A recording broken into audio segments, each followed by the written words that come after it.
A la Biblia se la lee en su contexto histórico y en su totalidad y en su unidad. No se puede separar como querían los marcionistas. ¿Se acuerdan los? Bueno, si no se, no se pueden acordar porque ustedes no vivieron esa época, yo sí. Los marcionistas eran los que decían, bueno, Marción era el que decía que el autor del Antiguo Testamento era el Dios justiciero, el Dios malo, y el autor del Nuevo Testamento era el Dios bueno, el Dios piadoso, el Dios de la misericordia. Por lo tanto, el Antiguo Testamento había que dejarlo como obra de otra deidad, digamos, me imagino que ha de haber pensado que es el demonio, y enfocarnos solo sobre el Nuevo Testamento. Eso es una herejía, fue con la Biblia en su totalidad. El Antiguo Testamento como figura del Nuevo Testamento, como pedagogía del Nuevo Testamento y como preparación del Nuevo Testamento, porque la encarnación es paulatina. Sí lo habíamos visto, ¿verdad? Es que a veces me confundo qué es lo que veo en un grupo y qué es lo que veo con el otro. Cómo la encarnación sí va siendo paulatina. Y sí leí con ustedes el trozo de el primer capítulo del libro del Eclesiástico contra el prólogo de Juan, ¿verdad? Sí los comparé con ustedes, sí, ¿verdad? Sí, ok. Cómo es una pedagogía y cómo es una encarnación progresiva. Y se va dando y se va enseñando, se va manifestando, se va revelando más que nada el plan salvífico de Dios. Y eso como unidad. Y luego hay que tomarlo en su contexto histórico. Hay que recordar que el pueblo de Israel es un pueblo semítico. Y como pueblo semítico tiene su idiosincrasia semítica y hay que tomarlo de acuerdo a ello. Por ejemplo, un ejemplo de ello es el número 7. El número 7 para los semitas era equivalente a un número infinito, un número, eh, vamos, ¿cómo podríamos decir? Sí, infinito. O sea, cuando Pedro le pregunta a Cristo si tiene que perdonar a su hermano hasta 7 veces, lo que está diciendo Pedro en el contexto histórico-cultural es que sí tiene que perdonar siempre a su hermano. Y Cristo le responde hasta 70 veces siempre. Otro semitismo, por ejemplo, el por muchos y por todos de la consagración eucarística. Cuando el muchos, generalmente cuando muere por muchos, quiere decir por todos. Y el Concilio de Trento, para evitar el confundirse con la predestinación protestante, había cambiado un poco el sentido de la consagración eucarística, porque en el Evangelio está, cuando está consagrando el vino, que dice que muere por muchos, que es por todos.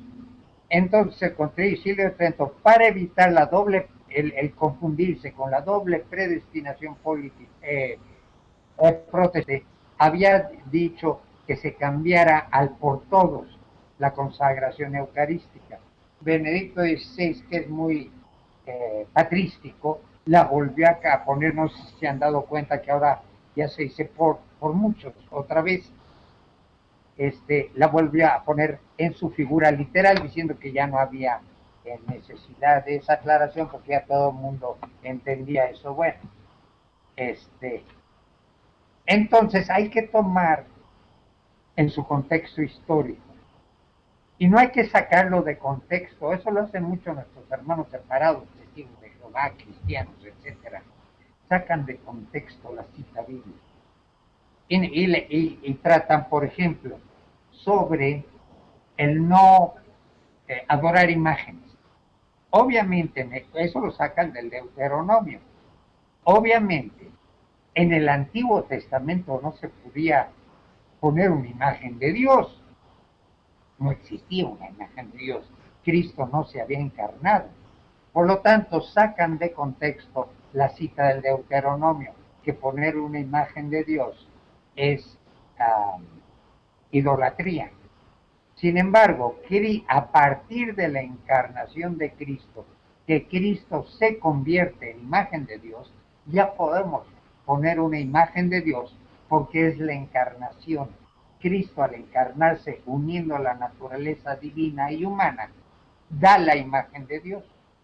Cuando nosotros ponemos la imagen de Dios, la imagen de Cristo, en el crucifijo, estamos poniendo la naturaleza humana y divina, porque no se pueden separar. El decir que no podemos poner una imagen de Cristo porque es idolatría es negar la encarnación. Es así entonces que a partir de la encarnación del Verbo de Dios ya podemos tener una imagen de Dios y ponerla. El mismo Felipe nos lo, con su batea de babas de que muéstranos al Padre, nos da la pauta. Tantas veces, Felipe, que tantos años o tanto tiempo que he estado con ustedes, no te das cuenta que el que me ve a mí ve al Padre. En ese momento ya podemos tener una imagen. Porque esa imagen de Dios es Cristo. Y al plastificar a Cristo en imagen, estamos plastificando naturaleza humana y naturaleza divina, porque no se pueden. No podemos dividir, todas están unidas en la persona del Verbo, naturaleza humana y naturaleza divina, como veremos poco después a continuación. Entonces ya podemos poner una figura de Dios, cosa que en el Antiguo Testamento no se podía porque Dios era espíritu puro. ¿Cómo lo íbamos a poner con un becerro de oro? Eso sí es idolatría, eso sí era idolatría. Entonces están sacando de contexto la cita del Deuteronomio. Y además sacarla de contexto cuando dice que adoramos a los santos. Bueno, porque eso nada más para cuando se encuentren a los protestantes y les protesten que por qué ponemos imagen de Dios, imágenes de Cristo. Porque podemos hacer porque Cristo se encarnó. El Logos se hizo carne y ya podemos tener una imagen de Dios porque Él es la imagen. Sobre esto hay preguntas, ¿no quedó claro? ¿Está claro? ¿Sí? Está claro, maestro. ¿Qué nos falta? Bueno, Erika nos falta, obviamente, porque pues, no se va a poder conectar. Ah, pero Luz María, esa sí se puede conectar. Me imagino que se va a poder conectar. Bueno, ya veremos. Ahorita si ella quisiera conectarse, hermana, ¿se podría conectar? ¿Se podría unir? No la oí. Sí lo puede hacer, no sé si sabe hacerlo. Ahorita le volvemos a poner Ah, ok, perfecto. Hecho. Bueno, ese es en cuanto al primer párrafo. La Biblia se lee en su contexto histórico, en su totalidad y en su unidad. Antiguo Testamento figura el Nuevo Testamento. El Antiguo Testamento es la preparación del Nuevo Testamento. Y en ellas vemos las figuras de Cristo que hay en el Antiguo Testamento. Ah, Laura Tiscareño ya se unió. Ah, también me faltaba Laurita, para que vean. Y es que, hola Laurita, creo que no te he dado de alta en el grupo, mea culpa, máxima culpa. ¿Cómo la hago para darla de alta en el grupo? Ay, te tenía olvidado, Laurita, perdóname. ¿Cómo le haré para ya ponerte definitivamente en el grupo? Gracias. Ah, ¿usted sabe cómo, madre, cómo ponerla ya en el grupo?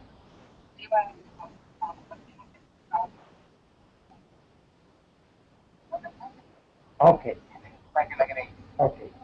Bueno, si ya sabía yo que me faltaba alguien, ¿se acuerda que me está diciendo, me falta alguien, me falta? Estaba yo pensando en Erika, que no se puede unir, y en Luz María, que está fuera, pero sí me faltaba Laura. Perdón, Laura, me culpa. Entonces decíamos, en el Antiguo Testamento están las señales, las figuras de Cristo, por ejemplo, desde el Cordero Inmaculado de la Pascua, que cuando la huida de Egipto tienen que sacrificar un Cordero Inmaculado y con la sangre de ese Cordero rociar los dinteles de las puertas donde había judíos para que el ángel vengador que va a matar a los primogénitos de Egipto no se confunda y mate a un primogénito de Israel. Obviamente un ángel del Señor va a saber dónde hay un judío y un egipcio. Por amor de Dios, un ángel no se va a equivocar. Lo que pasa es que es la figura de la sangre del Cordero Inmaculado a, a salvar o va a redimir a la iglesia, al pueblo de Dios, que nosotros vamos a ser redimidos por la sangre del Cordero. En ese caso, esa es la primera figura mesiánica, aunque no se reconozca como tal por los judíos, porque no había todavía conciencia de la necesidad de un Mesías. Eso va a venir después en Babilonia. También están las figuras, por ejemplo, la serpiente que se levanta, la figura de la serpiente, cuando dice Cristo que cuando sea levantado Él atraerá todas las cosas, perdonando la exégesis que hacen algunos turistas de parroquia, que piensan que es la cruz, no, es la resurrección.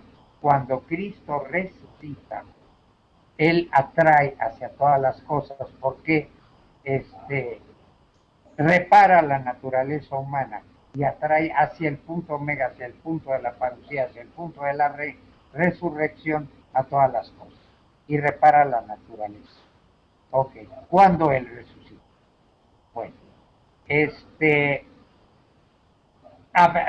las figuras de Cordero, serpiente, el maná, que es la figura de la Eucaristía, Melquisedec, la figura del sacerdote eterno, etcétera.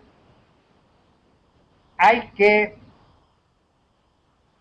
y en eso lo podemos ver en la lectura anterior, en la lectura que hicimos anteriormente, del eclesiástico y del prólogo de Juan, como desde el inicio, y déjenme hacer un poquito aquí para que me vean mejor, levantar un poco la cámara, como desde el inicio la encarnación se va haciendo progresiva. Y eso es, digamos, la pedagogía de Dios a través de la unión del Nuevo Testamento y del Antiguo Testamento y Nuevo Testamento, hasta llegar al Nuevo Testamento, que ya es el cumplimiento de todas las promesas mesiánicas. Es el reino de Dios que ha llegado, y ese reino de Dios llega a través de la gracia, esta gracia que nos gana Cristo en el huerto de los olivos y nos la consuma en la cruz. Esa gracia es la que une precisamente el reino de Dios, la que le da forma al reino de Dios. La gracia, la redención y la filiación divina. Ese es el cumplimiento de las promesas. Y viene la nueva y definitiva alianza. Ya no con un pueblo como el pueblo de Israel, el pueblo judío, sino con toda la humanidad. Ya estamos, y dice, no va a sonar, me está picando la nariz, para no estornudar así. Ya no es con un pueblo, ya es con toda la nación, con todo el pueblo de Israel, en que es es la nueva alianza, con aquel que reciba a Cristo, como dice. Perdón que me están viendo como que lo estoy viendo hacia un lado y no enfrente, y es que los estoy viendo en un monitor de televisión, entonces siempre me van a ver volteado hacia acá, ¿ok? Porque aquí está la pantalla de la computadora donde está la cámara, pero yo los veo en el monitor de televisión porque tiene mucho mejor definición y más grande, entonces me van a volver siempre ver volteado hacia allá. Perdón pues por... Bueno, es nada más para que se explique por qué siempre estoy para allá. Es nos da la nueva y definitiva alianza y nos da la filiación divina. Ahí lo vemos. Y nos lo da a las personas que aceptemos a Dios. Como dice también en el Eclesiástico, y lo repite Juan en el prólogo, y vino a los suyos y los suyos no lo recibieron, pero a los que lo recibieron les dio facultad de ser hijos de Él. ¿Ok? Bueno. Y luego la filiación divina. Eso lo podemos ver a partir de la encarnación y nos lo dice Cristo en Lucas capítulo 2 cuando se pierde en el templo. Le llega María y le dice, ¿por qué nos hiciste esto? Y les dice, ¿qué no saben ustedes que tenía que estar en las cosas de mi Padre? En ese momento se prueba que está consciente de su mesianismo Cristo hasta que cuando era niño, y no como dicen algunos teólogos ahora, a partir del bautismo. Y a través de ello viene la venida del Espíritu Santo, que es el don de la nueva alianza. La efusión del Espíritu Santo en Pentecostés. Acuérdense que en la última cena les dice que se va a ir, les dice, ay no, Señor, quédate conmigo. Y les dice, no, les conviene que yo me vaya porque yo les voy a mandar al Espíritu Consolador, o sea, el Espíritu de amor que existe entre el Padre y Él, que es el que nos va a consolar y que nos va a santificar a través de nuestro mismo amor, a través del Espíritu, de la práctica del Espíritu Santo, a través de nuestro amor, etc. Bueno, esta iglesia ya va a ser, la venida del Espíritu Santo es el don de la nueva alianza. Y ahí tenemos también las cristologías de Juan y Pablo, que en sí son diferentes, pero digo, como tienen que ser diferentes cuando se trata de explicar a alguien que es infinito. Se le tiene que tomar por una faceta, no se le puede tomar para todas las facetas, porque Cristo al ser Dios es infinito y nunca lo van a poder abarcar en su totalidad. Por eso cada geógrafo, un Lucas, un Marcos, etcétera, como habíamos visto antes, que lo vi con ustedes, ¿verdad? Abarca una sola faceta de Cristo. Esa faceta que abarca es lo que él logra entender de Cristo. Así Marcos lo ve en una forma, Lucas de otra, Mateo de otra, y Juan lo ve en muchas facetas, pero no las acaba de abarcar. Y Pablo todavía lo ve en otra faceta. Pablo lo ve como la justicia divina, la encarnación de la justicia divina. Y esta encarnación de la justicia divina es la justicia que hace al hombre justo, no que castiga al hombre, sino que hace al hombre justo. Y en esa forma lo hace, es la faceta que Pablo muestra. Y obviamente Juan, entre todas las facetas, es el amor del Padre. Se genera al Hijo a su palabra o a su entendimiento, vamos a llamarlo, a su imagen y semejanza. ¿No les he hecho hacer los circulitos de 14 y 13 puntitos? ¿No se los he hecho hacer? En esta clase no, pero me ganó la intención de que pasaba. Ah, ok. Entonces se acuerdan, si te acuerdas, Luis, que al generar su imagen, al generar al Hijo, lo genera su imagen y le pasa la esencia de todas las cosas posibles de hacer, excepto una sola, que es la facultad de ser padre, porque entonces habría dos dioses, dos padres. Entonces le pasa toda la esencia de todas las cosas posibles de ser que radican en la esencia del Padre, se la pasa al Hijo. ¿Sí te acuerdas de esa parte, Luis? Cristo es la imagen del Padre, genera. Sí. Al verse a sí mismo el Padre, genera su imagen, genera su pensamiento, su logo, o palabra o pensamiento, como le quieras llamar, lo genera de por siempre al conocerse a sí mismo. Y esa generación del Padre, del Hijo, en el momento de generarlo, lo hace a su imagen, igualito que es Él, excepto en una cosa, la potestad de ser Padre. Y le pasa la esencia de todas las cosas. Por eso cuando Dios crea viéndolo viendo las cosas en el Hijo, en la esencia del Hijo, que están reflejadas todas las posibilidades de ser en ese Hijo, y lo crea a través de el Hijo. Lo ve, por ejemplo, va a crear a Laurita Tiscareño. Entonces ve la esencia de Laurita Tiscareño en el Hijo.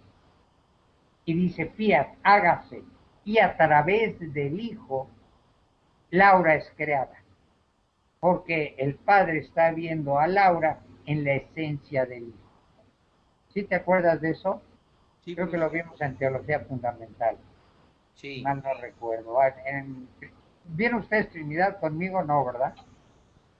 No, porque eso se ve más bien en Trinidad, pero yo sé que lo vi con ustedes en algún lado.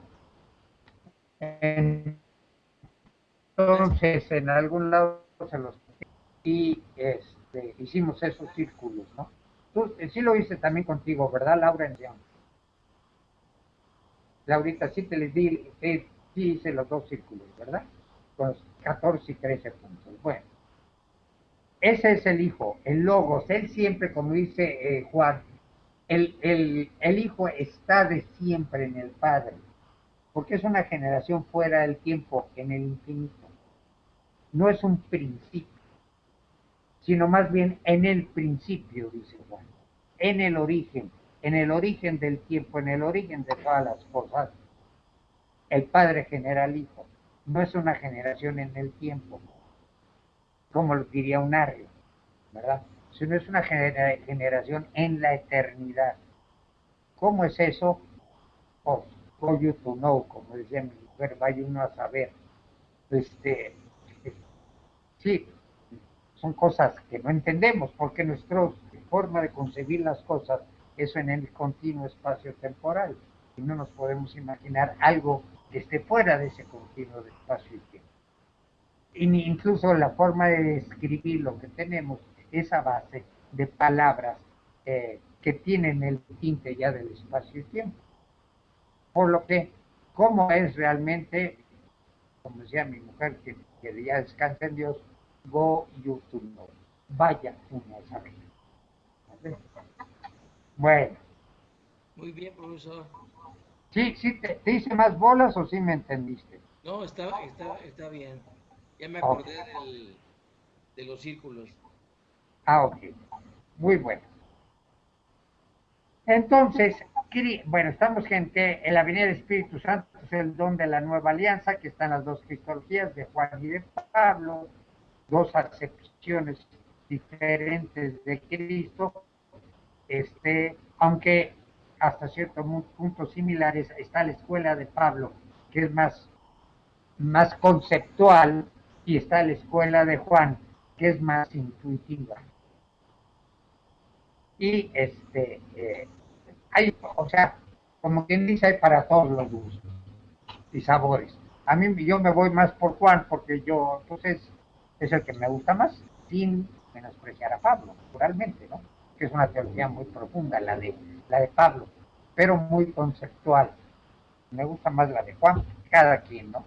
Sus perversiones. Y las mías se van por Juan. Bueno, vamos a ver el siguiente punto, que es Cri. A ver qué son.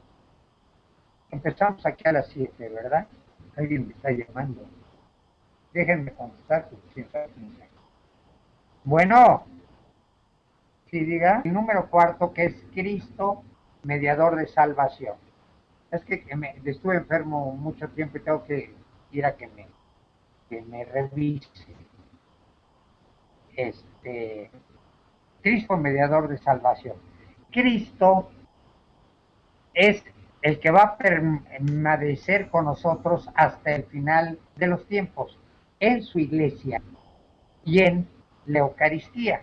¿Se acuerdan que me parece que es Isaías el que nos dice que el Mesías va a permanecer con el pueblo hasta el final de los tiempos, que se va a quedar con él?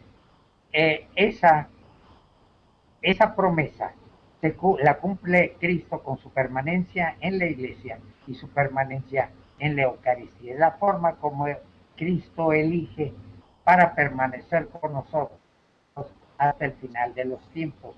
Y Él es el mediador ya único de nuestra salvación. Él es el que va a mediar nuestra salvación a través de la gracia, que es a través de la iglesia, y como mediador. Antes, vamos yendo un poco al Antiguo Testamento, antes había una mediación que existía entre el hombre y Dios, que eran los profetas, los patriarcas, los sacerdotes. En la nueva alianza ya es Cristo, el único mediador, que no es realmente una mediación porque Él mismo es Dios. Ya es un contacto directo, personal, con ese Dios a través de Cristo. A través de la naturaleza humana de Cristo, llegamos a la naturaleza divina, que es Dios. Por eso se dice que hay una mediación entre Cristo y nosotros. Bueno, ¿se acuerdan ahí? Para eso hay dos, ¿cómo llamaremos? Dos, uy, se me está bajando. ¿Me están yendo bien? ¿Me están oyendo bien? Sí, profesor. Ok. Ahí hay dos, sí, parece como que se bajó de repente la red, pero no. Anda medio fluctuante. Ahí, ¿se acuerdan? No sé si les puse también estos círculos para entenderlo. Creo que no. Va, sí, porque pertenecen a Cristología, entonces no se los deben. Vamos a poner tres círculos, ¿ok? Tres círculos. Vamos a poner del lado izquierdo un círculo en medio y otro del lado derecho, de la siguiente forma. Primero vamos a poner un círculo del lado izquierdo, ¿ok? Ese círculo, del lado izquierdo le ponemos una P, que significa Padre. Luego, el siguiente círculo, que es el del medio, la mitad va a quedar dentro de ese círculo, que es el Padre, y la mitad fuera. ¿Correcto? Ese círculo le vamos a poner una C, que es Cristo. Mitad es naturaleza divina y naturaleza humana. La mitad que está fuera es la naturaleza humana y la naturaleza divina está dentro del círculo del Padre, porque es consubstancial al Padre. ¿Sí quedó? ¿Entendido? Y el tercer círculo va a ser el hombre, o sea, yo o ustedes, que, o sea, no la humanidad o el hombre en universal, porque eso no existe dentro de la religión católica, no hay universales, solo existen yo y tú. Entonces, el tercer círculo voy a hacer yo, que parte me voy a meter al segundo círculo, que es Cristo, uniéndome, pero no metiéndome, pero uniéndome en el vértice al primer círculo, que es el Padre, y la mitad va a estar fuera de Cristo. ¿Sí quedó? ¿Sí se entendió? Entonces, yo, a través de la naturaleza humana de Cristo, llego a tocar la naturaleza divina del Padre. Y del Hijo también, ¿no? Porque parte de Cristo está metido dentro del Padre, o sea, la naturaleza de Dios. Metiéndome a través de la naturaleza humana de Cristo, llego a tocar la divinidad. Llego a estar en comunión con Dios. Como decía mi compadre Irineo. Ya se nos unió Luz María. Bueno, bienvenida Luz María. Como decía mi compadre Irineo, Cristo se hace a nosotros para que nosotros nos hagamos a Él. Cristo se hace hombre para que nosotros nos hagamos Dios. Pero no dioses consubstanciales al Padre. Nosotros no nos metemos dentro de la naturaleza divina, sino la tocamos en ese vértice que acaban de dibujar. ¿Sí? No me meto dentro de la naturaleza divina. Eso sería un panteísmo, como el New Age o el de Hegel, etc. No. lo toco, entro en comunidad con el Padre a través de la naturaleza humana de Cristo. Entonces, si ven el círculo de en medio, que es Cristo, por un lado es consubstancial al Padre y por otro lado es consubstancial a mí. Consubstancial al Padre en su naturaleza divina y consubstancial a mí en su naturaleza humana. Y de esas dos consubstancialidades me hace a mí hijo del Padre, pero hijo por adopción, como decimos, y lo expresa muy bien él en Mateo, mi Padre y su Padre, mi Dios y su Dios. Él hace la diferencia entre su paternidad y su relación con Dios diferente a la nuestra. Él es hijo consubstancial del Padre, pero nosotros somos hijos por adopción de Cristo, porque nos une a su naturaleza. ¿Está claro? Eso lo vamos a hacer un poquito más a fondo adelante. Entonces, ya el cuerpo místico de Cristo se ha unido a su, ¿cómo se llama? O sea, cuando esté plenamente configurado el cuerpo místico de Cristo, Cristo se lo presentará al Padre, hasta la parucía. Es la conducción hasta ese Cristo total, que es la parucía. Y entonces la redención es total y completa. Ahora bien, hay dos tipos de redención y los vamos a entrar un poco más adelante con el soteriología. La redención objetiva, que es la que Cristo nos consigue a través de la cruz, y la redención subjetiva, que es lo que yo tengo que completar en mi carne, lo que le falta a la pasión de Cristo. A la pasión de Cristo, objetivamente, no le falta nada. Paga en demasía por mí. Y eso que paga Cristo en demasía por mí, eso es objetivamente, pero yo tengo que en mi libertad aceptar esa redención. Claro, porque implica aceptar el plan de salvación como lo tiene preparado el Padre para mí, que siempre va a ser a través de la cruz de Cristo. Entonces, yo en mi libertad tengo que colgarme de esa redención objetiva. Y esa es la redención subjetiva. Lo que yo tengo que completar en mí, el hacer mía esa redención de Cristo. Y la tengo que hacer dentro de mi libertad. Porque el aceptar la redención de Cristo dentro de mi libertad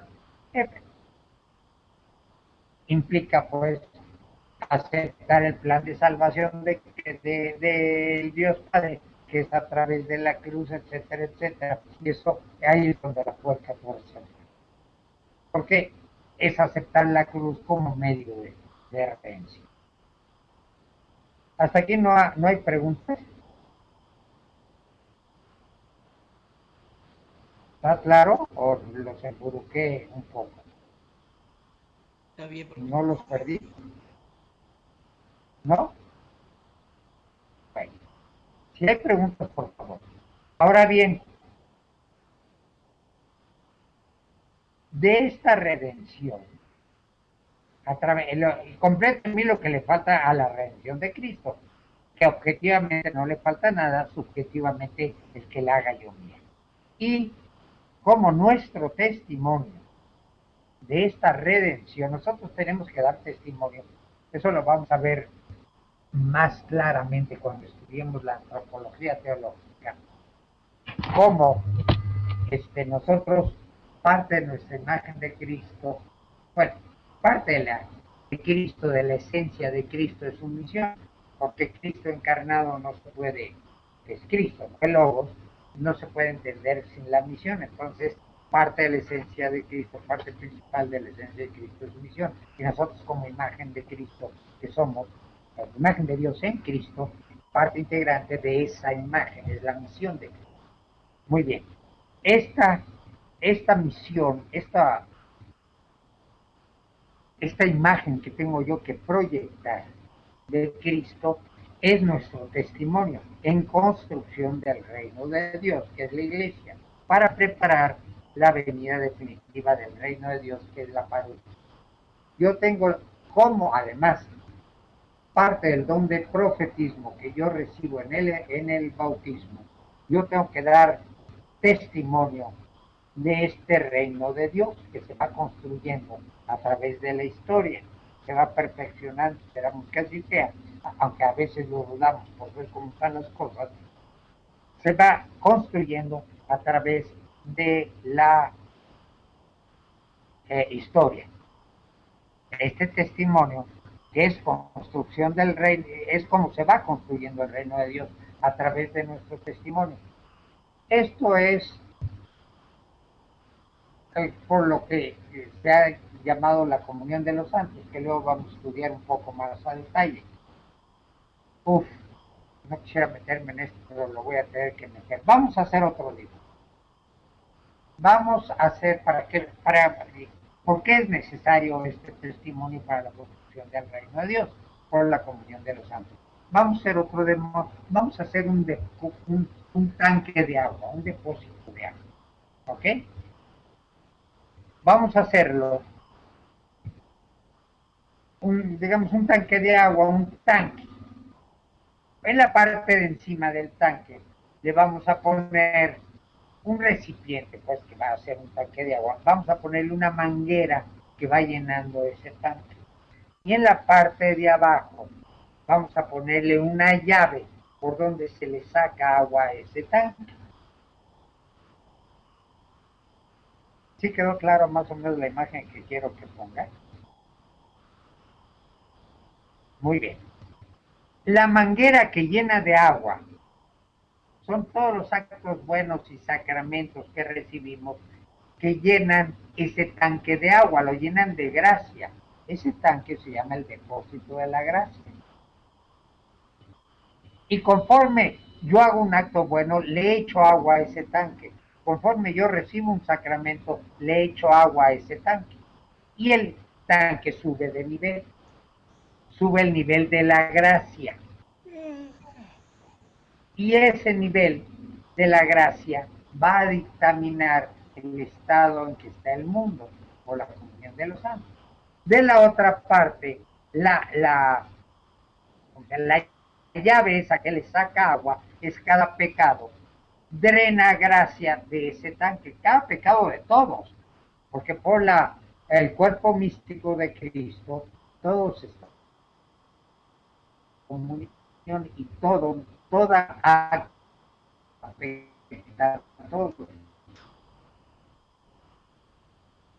el de gracia, el mundo se hace mejor.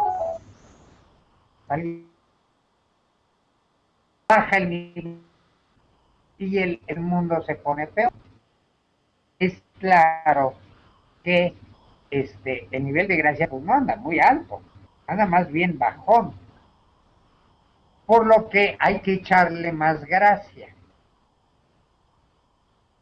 Y nuestro testimonio para eso sirve.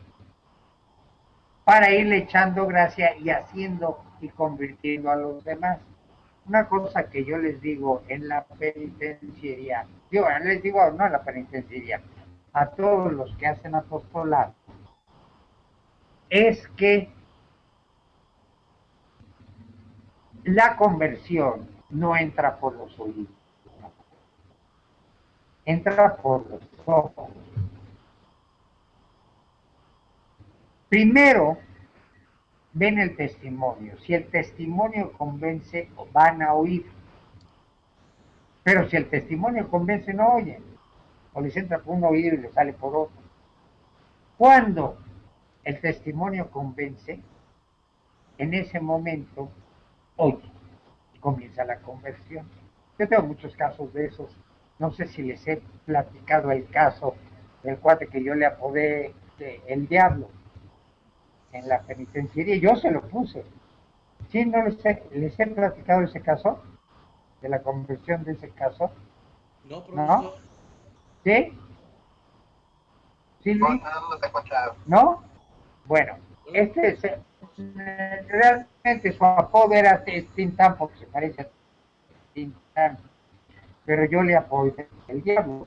Se pelaba con unos cuernitos así, traía una piochita y veía con un odio.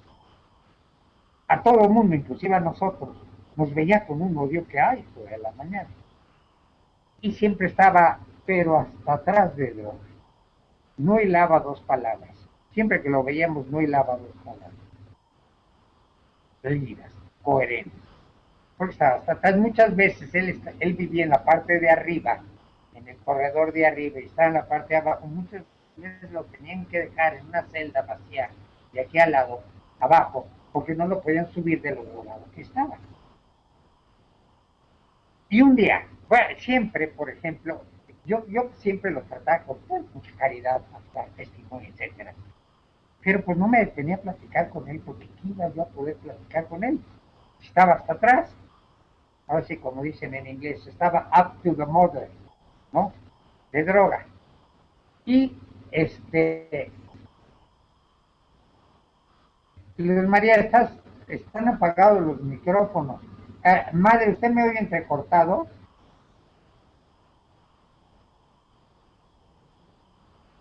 Madre, usted me... Sí lo tenemos apagado. No está un poquito recordado, no sé si se puede escuchar. Ok, bueno, déjenme acercar. Es que se acerco, el micrófono me salgo fuera de foco. Bueno, yo me voy a acercar al micrófono. Entonces, la que siempre se sentaba, como estaba sentado en el suelo y había un escalón a donde se llegaba a esa sección, Maurita es una viejita que nos acompaña, que tiene más de 80 años, y siempre ahí va, es chaparrita, así chiquita, y siempre camina así con una decisión, ¿verdad? Bienvenido otra vez, Laurita.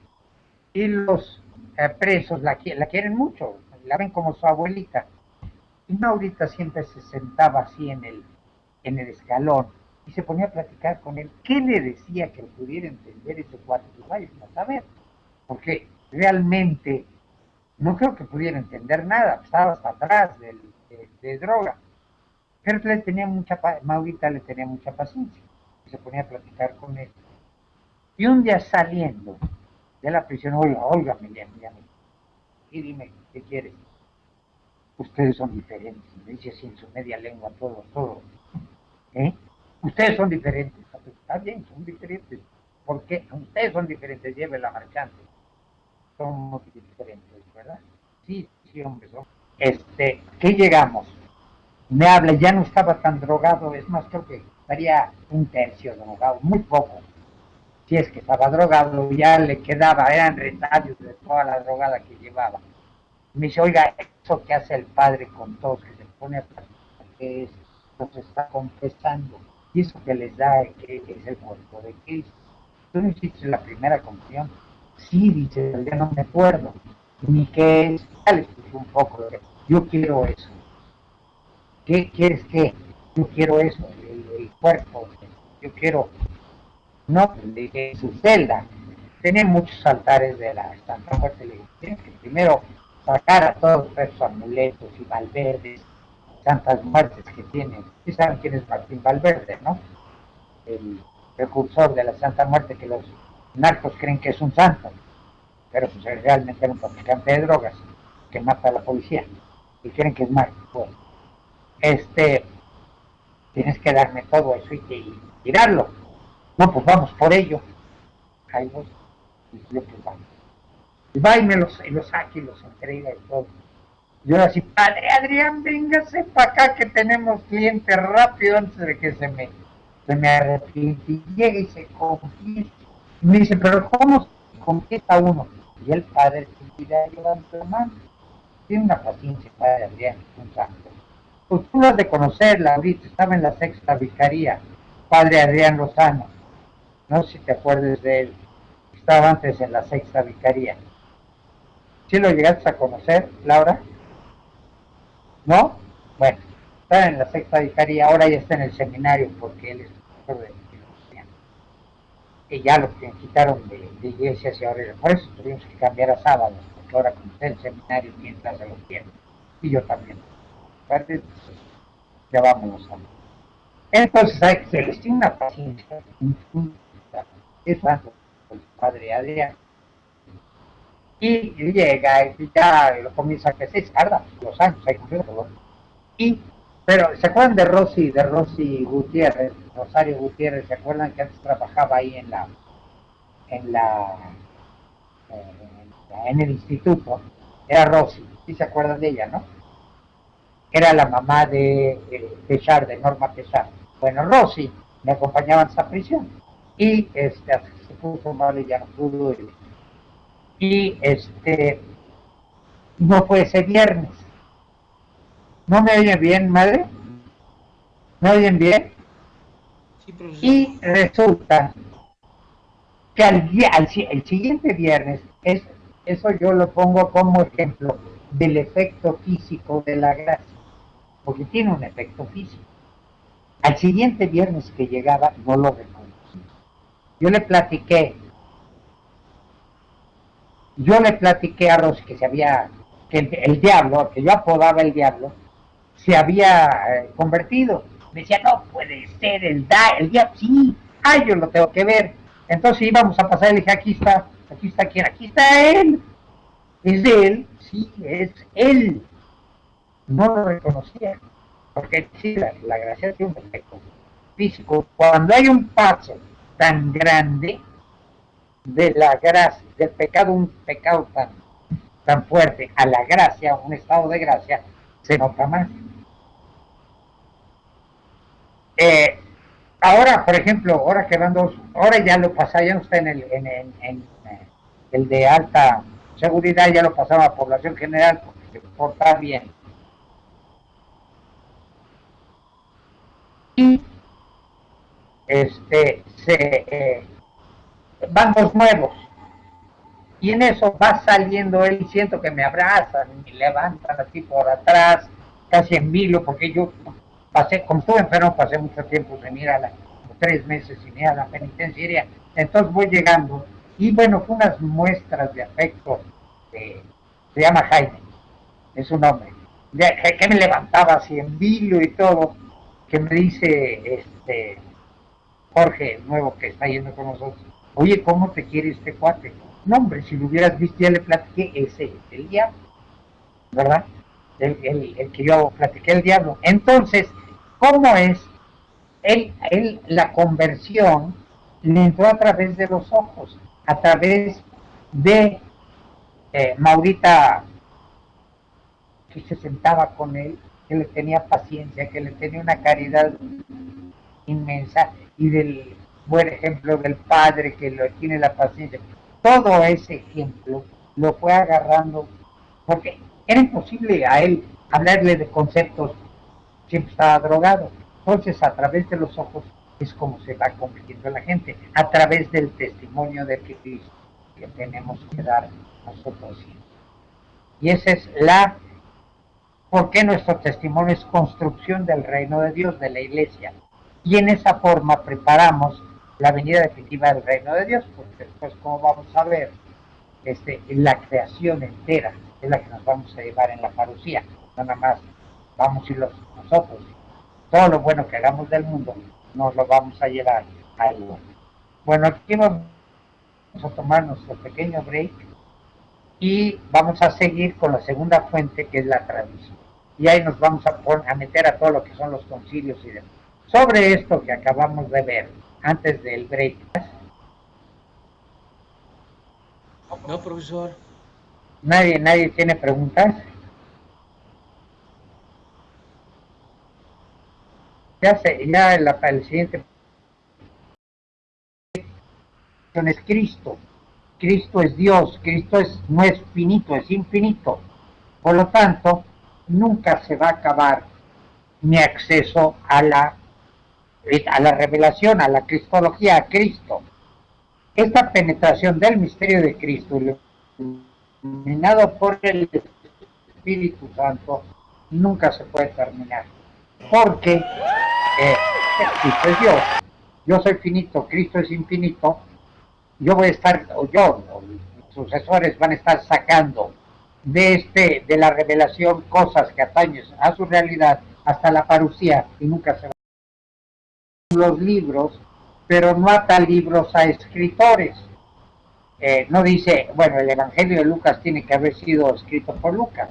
No, el Evangelio de Lucas, quien quiera que lo haya escrito, es parte de la Sagrada Escritura, pero no autentifique el autor. Y durante todo el siglo XVIII, principios del siglo XIX, se peleó mucho contra los hagiógrafos, contra los autores de los libros. Así decían que realmente Mateo no venía de Mateo, inclusive se duda de que haya habido un Mateo arameo, un escrito de Mateo arameo, que Lucas no era de Lucas, que era vienen de dos fuentes, la fuente Q, que viene de Quell, de source, de fuente, y la logia, que viene de los dichos de Cristo, que se unen las dos, y ahí se van combinando los evangelios, un chorro de cosas. Bueno, a través de la psicología se pudo autentificar más quiénes son los autores, porque se saca un perfil psicológico tanto de la persona que está retratada en el escrito como de la persona que escribe ese escrito. Así, por ejemplo, Lucas es el doctor, el misericordioso, y su persona que está descrita a través de los hechos de los apóstoles encaja muy bien el perfil psicológico con la persona que escribe el Evangelio de Lucas y los hechos de los apóstoles, por lo que se puede decir se autentifica que Lucas haya escrito Lucas. Juan, bueno, en Juan el DNA o el ADN de Juan está por todo el Evangelio y por toda su primera carta, ¿no? Y no tanto en el Apocalipsis, porque ahí es la teología de Juan, pero no la forma de expresión y el perfil psicológico del escritor del Apocalipsis y el perfil psicológico de Juan son diferentes. Por eso se le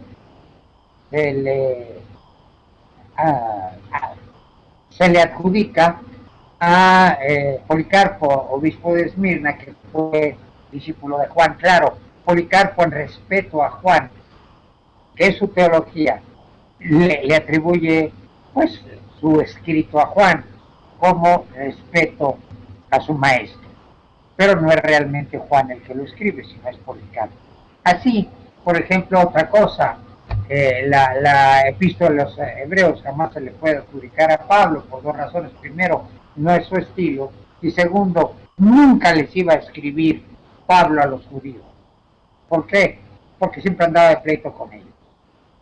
No era propio de Juan ponerse a escribir la carta a los hebreos, sino más bien puede ser de Apolo, alguno de los discípulos de Pablo, que les escribe a los que fueron sacerdotes del templo y que están en la diáspora y están vacilantes en su fe. Mateo, por ejemplo, sí, Mateo claro, es el cuentachiles, el recolector de impuestos, es el judío, sí se le puede atribuir a Mateo. Marcos sí también se le puede atribuir porque es el ejecutivo IBM de Pedro y de Pablo, y su evangelio es muy, ¿cómo se dice?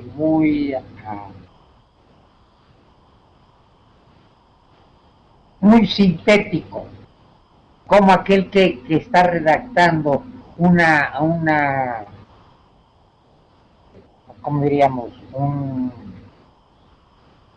Un sermón a Pedro, un sermón a Pablo, y así está escrito el Evangelio, etc. Bueno, a través de esta nueva ciencia del comportamiento, que es la psicología, se ha verificado mucho la autenticidad del hagiógrafo a través del perfil psicológico. Por ejemplo, otra forma en que nos ayuda la psicología es mucho en la auténtica y eso lo pueden leer en mi artículo que aparece en el blog de la universidad. ¿Alguien lo ha leído? Sí, bueno, sobre la Eucaristía. Ahí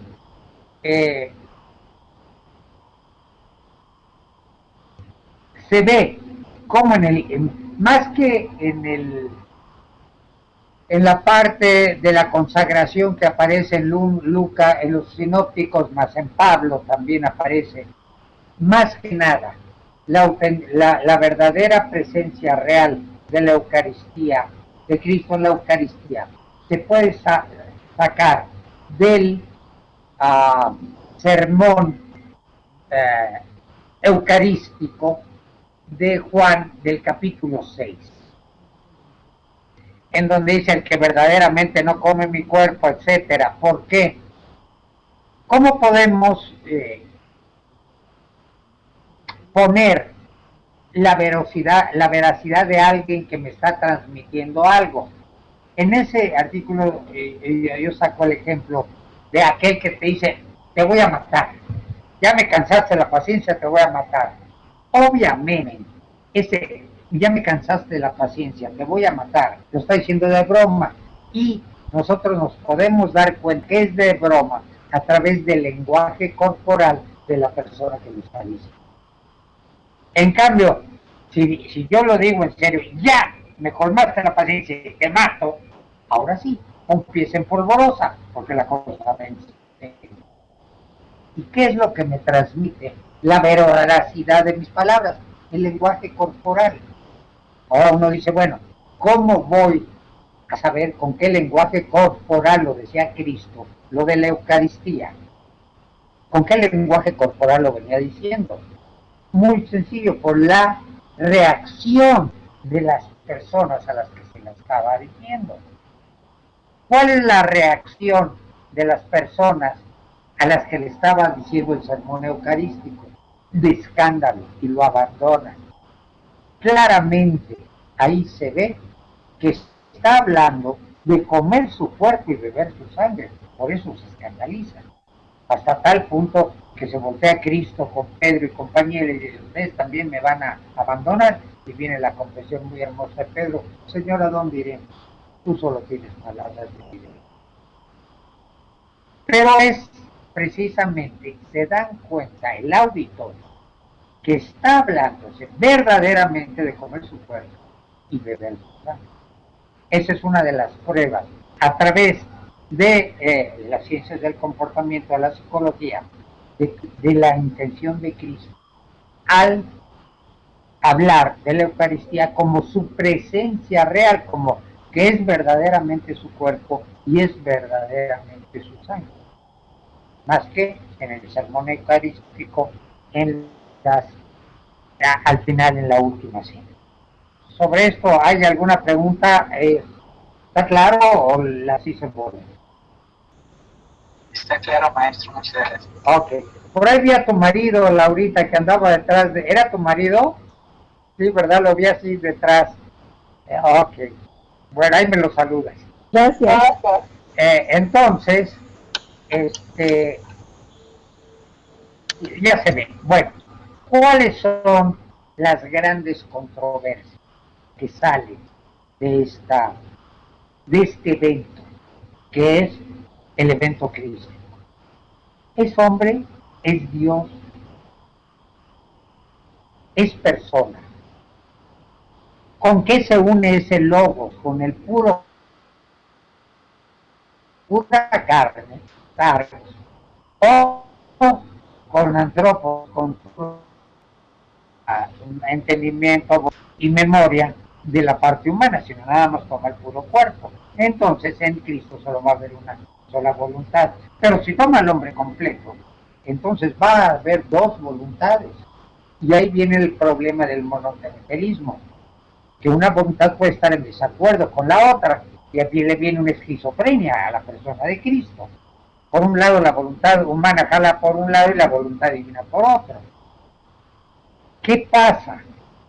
Ahí San Gregorio Nacianceno dice una frase muy buena, que la vamos a ver después cuando lo veamos en el concilio de Éfeso y en el concilio de, ¿cómo se llama? Ay, siempre se me olvida ese nombre de ese concilio. El concilio de Calcedonia. Sí, no sé por qué yo estoy bloqueado con Calcedonia. Ya luego les digo, bueno, debería estar bloqueado con Éfeso, pero es Calcedonia. ¿Qué dice que San Gregorio Nacianceno? Pues non es asuntum non es redento. Lo que no está asumido no está redimido. Quiere decir que si Cristo nada más toma el cuerpo, lo único que está redimido es la pura carne, el puro cuerpo. Cuando yo muero y ese cuerpo se hace cenizas o se lo comen los gusanos, ahí quedé. O sea, yo como persona chupé faros, no fui redimido. Por eso, dice San Gregorio Nacianceno, tiene que ser el hombre completo, o sea, la escuela antioquena,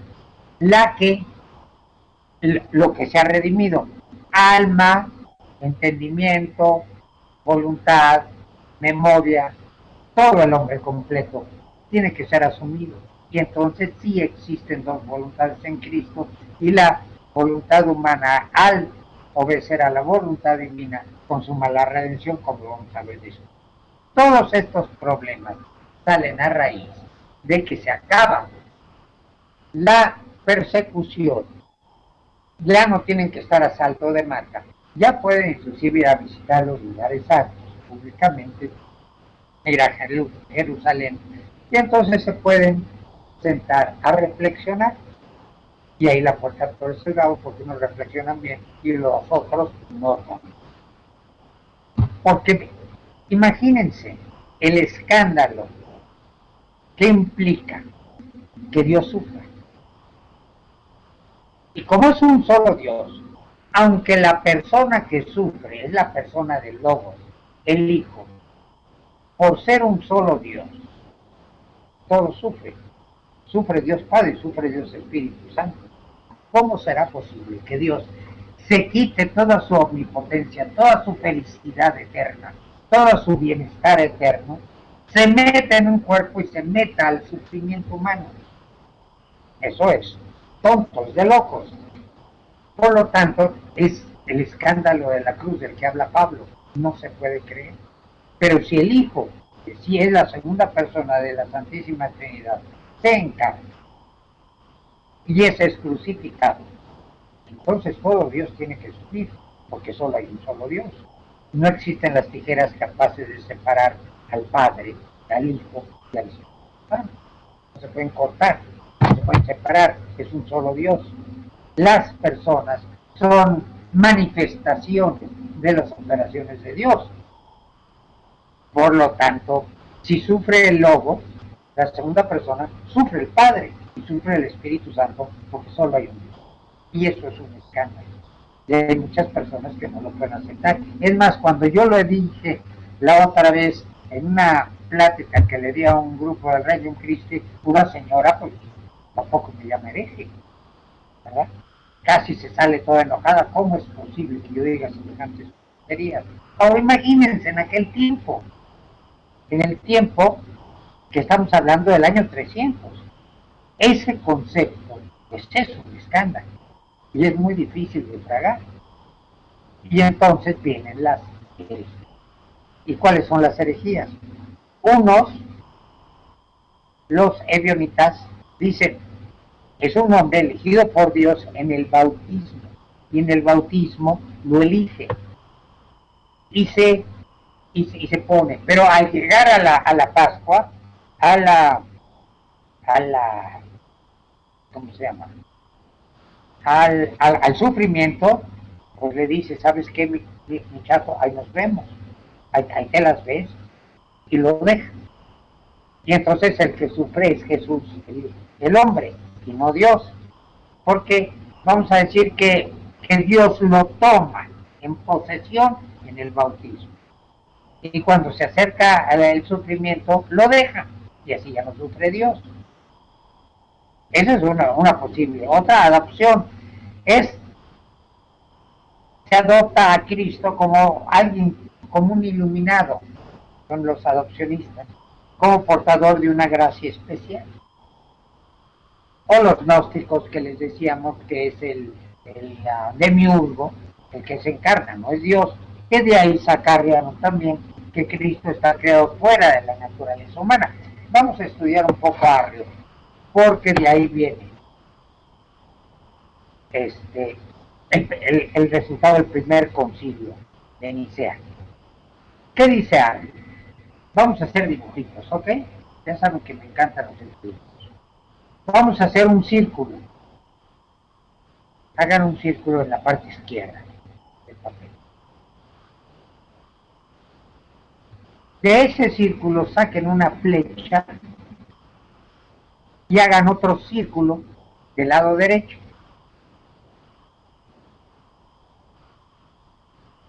¿Qué dice Arrio? Dios crea al Hijo, pero lo crea fuera de su naturaleza humana. De su naturaleza divina. Ya estoy yo diciendo herejías. Lo crea fuera de su naturaleza divina. Y lo crea en el tiempo. Lo crea, no lo genera. ¿Qué decimos nosotros los cristianos? Vamos a hacer otro círculo grande. Dentro de ese círculo grande, vamos a poner del lado izquierdo, dentro del círculo, otro círculo. Le ponemos una P, que es de Padre.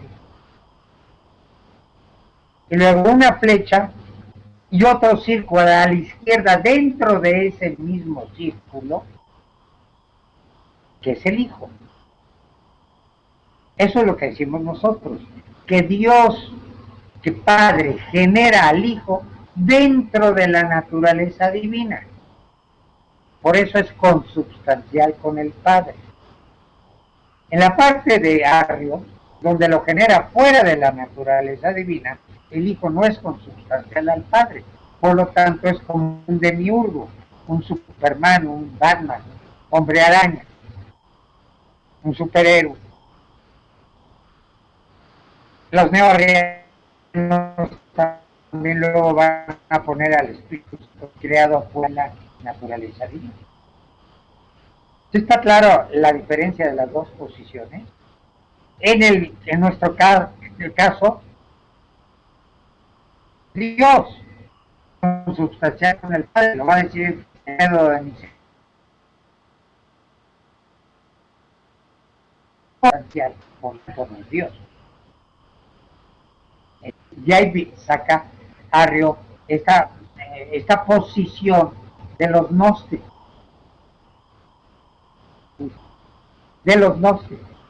Y entonces es una creación del Padre el Hijo. Ahora bien, vamos un poco a la historia. ¿Qué pasa? Cuando ¿cómo se llama el emperador? Constantino le rompe su mandarín en gajos a Teodosio, ¿qué pasa? El Tíber, con este signo vas a vencer, cruza el Tíber, le rompe su mandarín en gajos a Teodosio, se acaba la persecución. Y entonces todos se vuelven cristianos, ya deja de ser perseguida la iglesia. Junto con él estaba su achichicle Eusebio, no confundir con San Eusebio, padre de la iglesia, ¿ok? No, este es otro Eusebio, que era el ejecutivo IBM de Constantino. Este Eusebio luego va a Alejandría, que era donde vivía Arrio, conoce a Arrio y se convierte al arrianismo y se trae a Arrio a Constantinopla. Y el emperador lo hace obispo, arzobispo, lo que quiera. Pero como había las dos cosas, cuando se bautiza Constantino, lo bautiza Eusebio como obispo ya, y lo bautiza Arriano. Constantino era arriano. ¿Y qué pasa? Constantino, como emperador de Roma, no quiere divisiones, del imperio romano, no quiere divisiones en su imperio. Y dice, bueno, dos divisiones religiosas, los católicos, que eran como vamos a llamarle católicos, aunque no se llamaban así entonces, los católicos, que eran el 30%, y los arrianos eran el 70%. Dice Gibbons, en su Decline and Fall of the Roman Empire, y el mundo se vio arriano. Inclusive, cuando venían el arrianismo dura hasta el año 1000. Un obispo, se me olvida qué obispo de París, es sacrificado ahí en París por los arrianos en el año 1000. Porque ¿qué pasa? Cuando vienen las invasiones de los godos, los visigodos, los ostrogodos y los otros godos, quienes los convierten, acuérdense que se convierten en masa, los convierten, son obispos arrianos. Cuando estos godos se van a las Galias y a España, se van como arrianos. Por eso, aunque en el Imperio Romano pasa el arrianismo, en las provincias no. Y el arrianismo subsiste hasta el año 1000, porque los conversos cristianos eran arrianos. Bueno, eso es...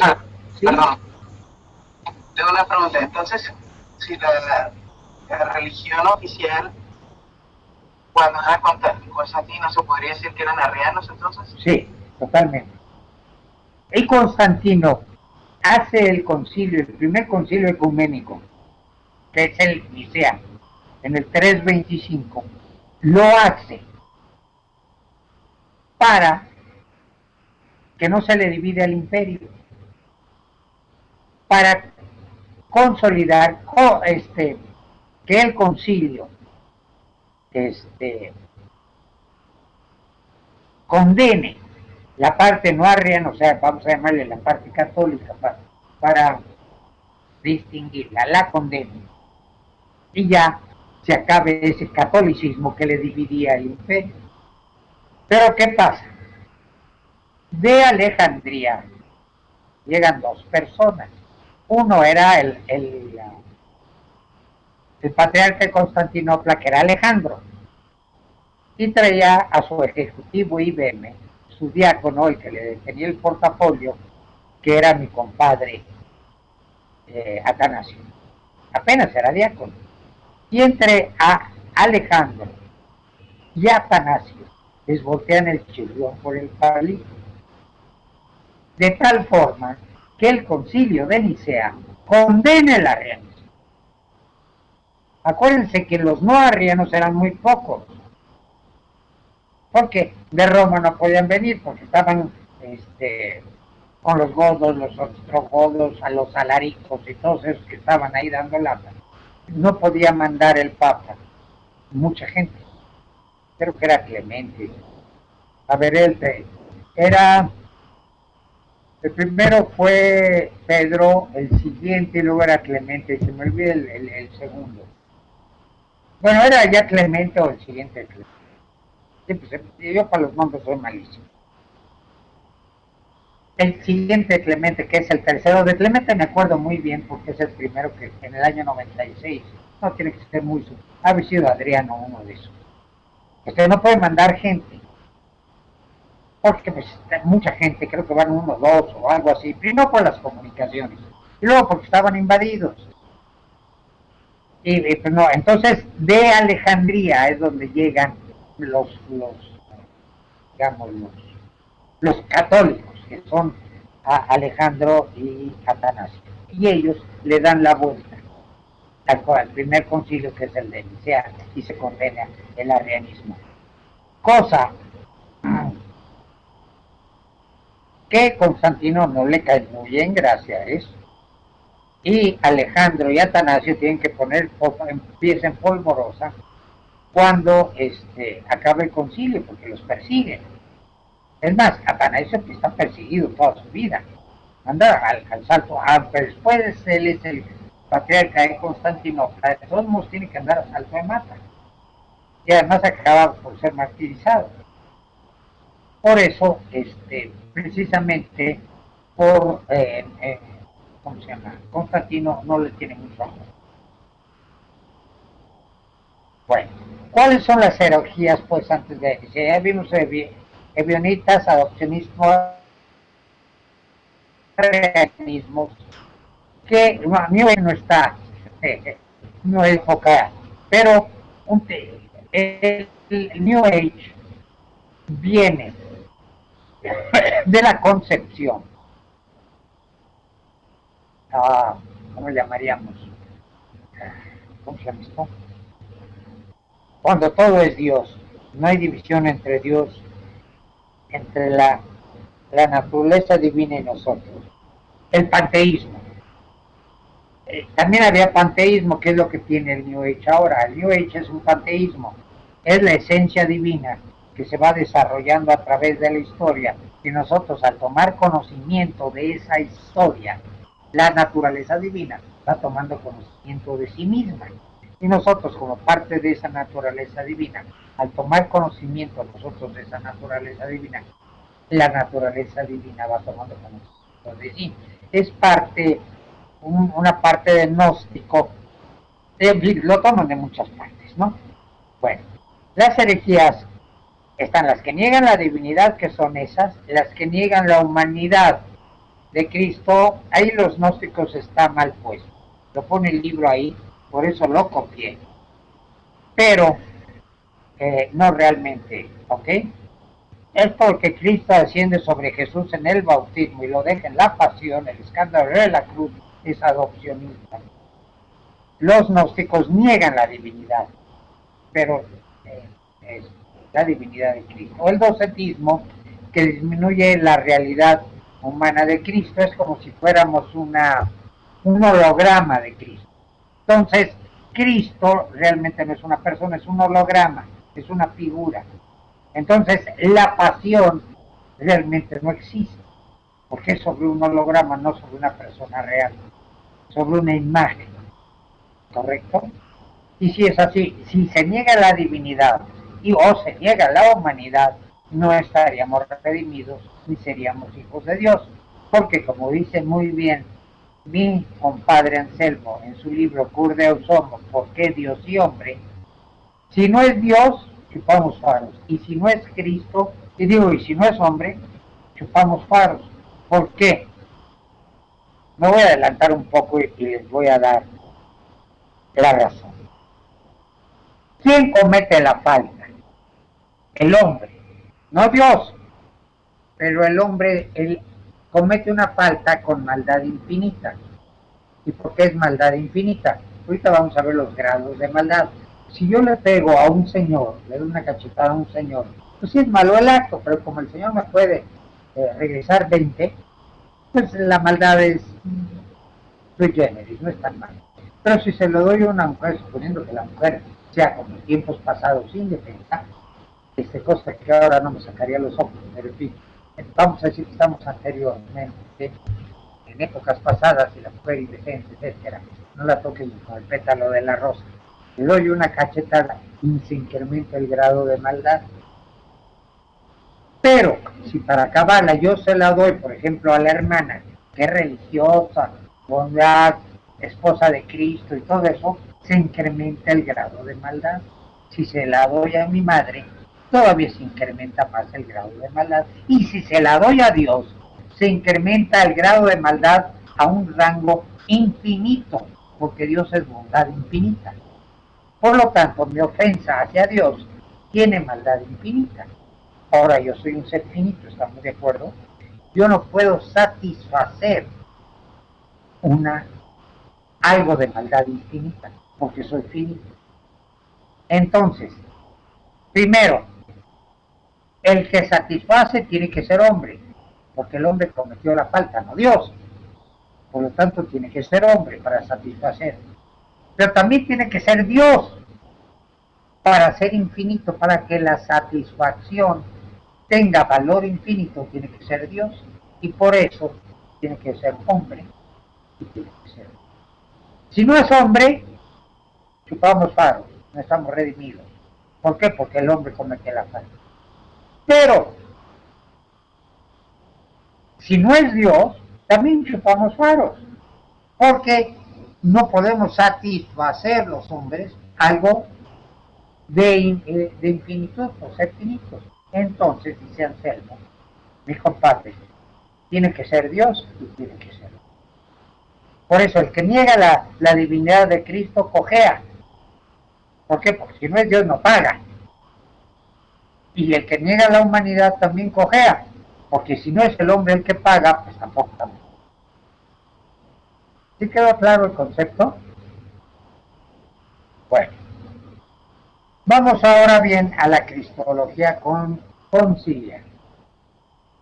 A partir de ese primer concilio de Nicea, viene el concepto de concilios y del magisterio de la Iglesia a través de concilios. Pero los concilios necesitan una hermenéutica. Una hermenéutica quiere decir una forma de obrar, una forma de indagar. ¿Ok? ¿Y cuál es la hermenéutica conciliar? Primero, las definiciones que den los concilios deben conformarse a la intención de Cristo y a la letra del querigma neotestamentario. Segundo, ya deben ser aceptados y vividos por la comunidad eclesial, o sea, por la tradición. Tienen que ser aceptados por la tradición y deben corresponder y estar en conformidad con la misión de la Iglesia, o sea, la salvación y santificación de la Iglesia. Por eso, los postulados conciliares tienen que tener esas tres virtudes. Conformarse a la intención de Cristo y del querigma del neotestamentario, o sea, del anuncio del plan de salvación. Deben ser aceptados y vividos por la comunidad eclesial, deben corresponder y estar en conformidad con la misión. Y por lo tanto, deben conformarse a estos principios hermenéuticos. O sea, los principios hermenéuticos son los principios de investigación. Toda ciencia tiene su hermenéutica, tiene su forma de investigarse. Por tanto, los concilios tienen también su método de investigación, que primero es un análisis histórico y filológico y literario del texto que van a analizar. Tienen que investigar los géneros literarios, interpretación de la fórmula dogmática y últimamente, cuarto y nuevo, pero esto ya es a partir del Concilio Vaticano II, conformarse al perfil psicológico del autor. ¿Hecho? Bueno, vamos a empezar con los concilios. ¿Cuánto tiempo tenemos?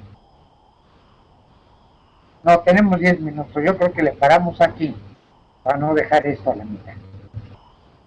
Para la próxima vez vamos a empezar con lo que determina cada concilio, cómo se va a ir perfilando la imagen de Cristo a través de cada concilio. Y esto, acuérdense que los concilios, su fin no es sacar postulados así muy rimbombantes, ni postulados teológicos que nos apantallen, ni nada por el estilo.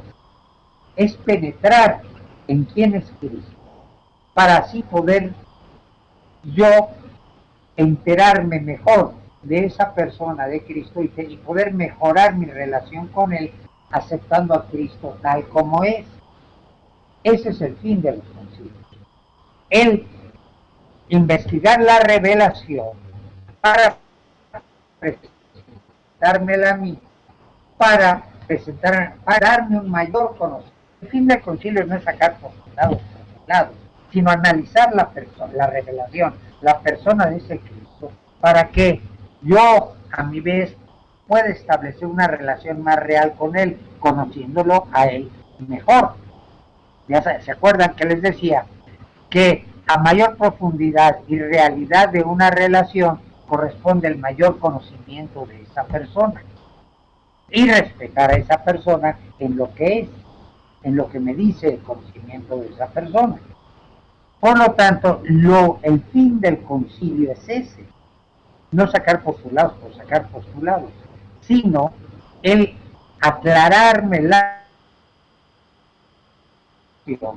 para aclarar cuando yo penetre mejor en el conocimiento de Cristo y tener una relación más real y profunda con Él. ¿Queda claro? ¿Y bueno? ¿Sí, de veras, de veras? Ok. Vamos a dejarla aquí, bueno, ya nos falta menos de 10 minutos para a ver qué preguntas tiene.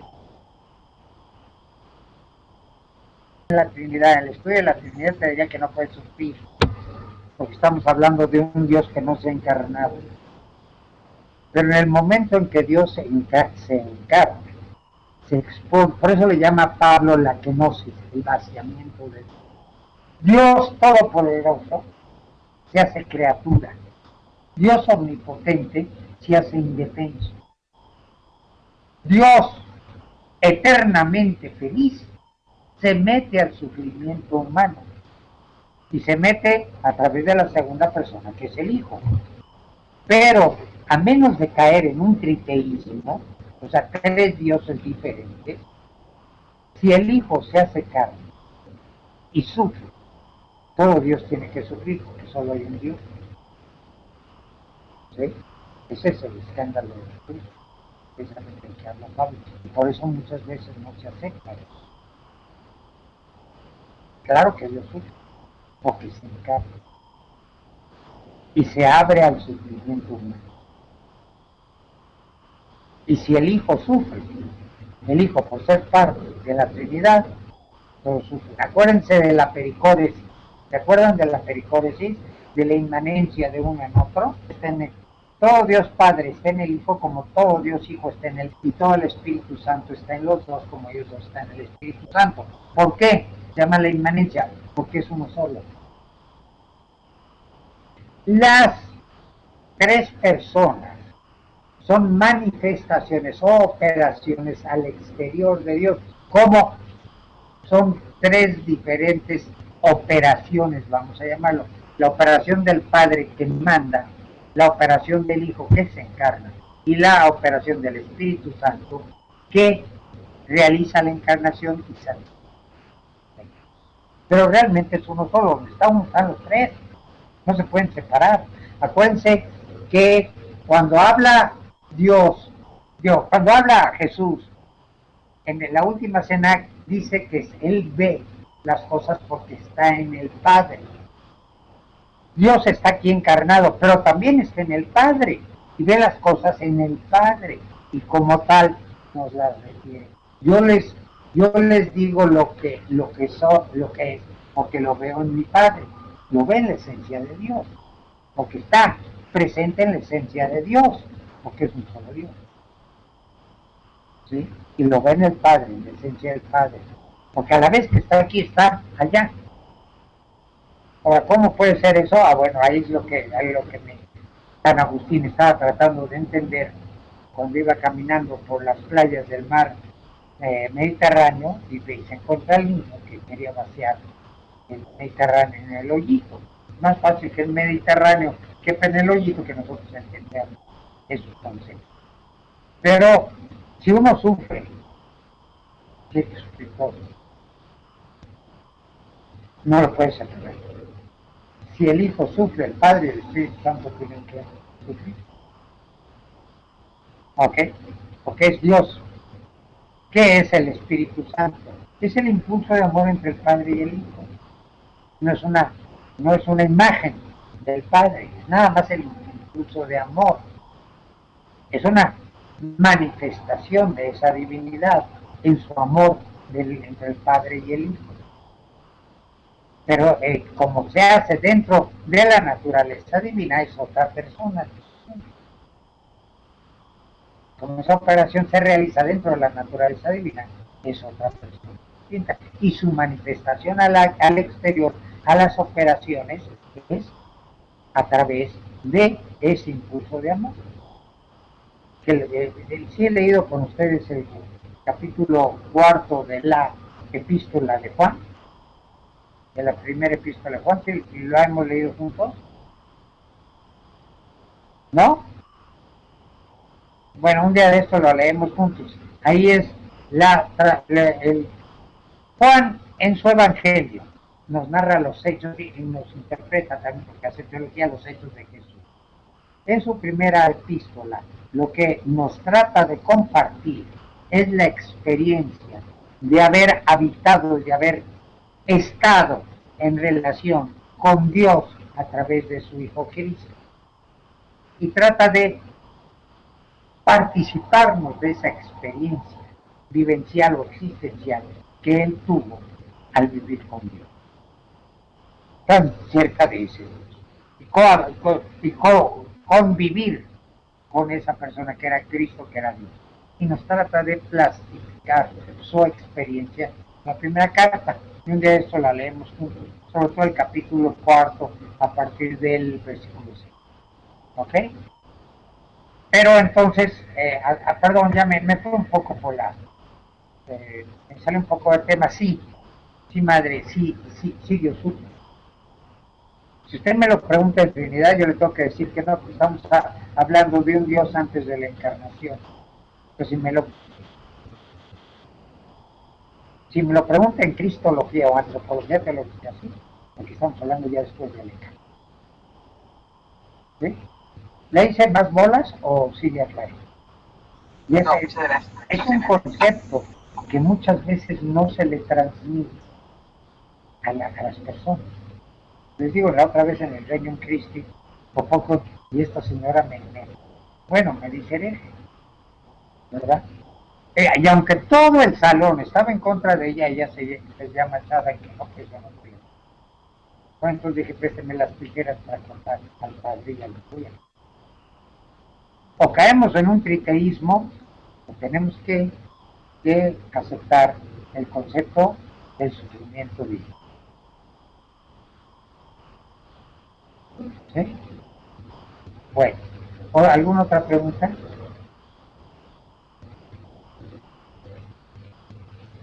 ¿Nada más? No, profesor.